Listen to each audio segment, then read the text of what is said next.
যারা যারা অরুণোদয়ের নাম আছে সে নতুন কেউ আর পুরানা কেউ আপনারা নিশ্চিন্ত থাকুক আমাদের মাননীয় মুখ্যমন্ত্রী স্যারে কইছেন যে অক্টোবরের 7 তারিখ আপনারা পাইবা।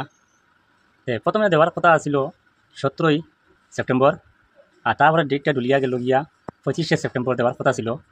25 সেপ্টেম্বরের আগে আমাদের আসামের সিঙ্গার এই জুবেনদা মারা যাওয়ার কারণে অরুণোদয়ের টাকা দেওয়া হয়েছে না।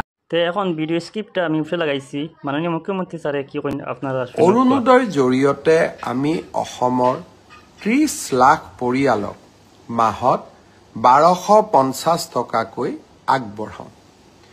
যোৱা 17 ছেপ্টেম্বৰ তাৰিখৰ পৰা আমি অৰুণোদয় তৃতীয় সংস্কৰণ আৰম্ভ কৰিব বিচাৰিছিলোঁ।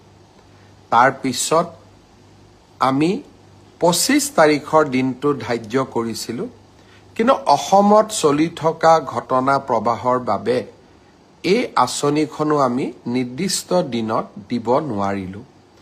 অহা 7 অক্টোবৰ তাৰিখে আমি আপোনালোকৰ হাতত অৰুণোদয় তুলি দিম আৰু আমি সকলো প্ৰচেষ্টা ইতিমধ্যে সম্পূৰ্ণ কৰিছোঁ।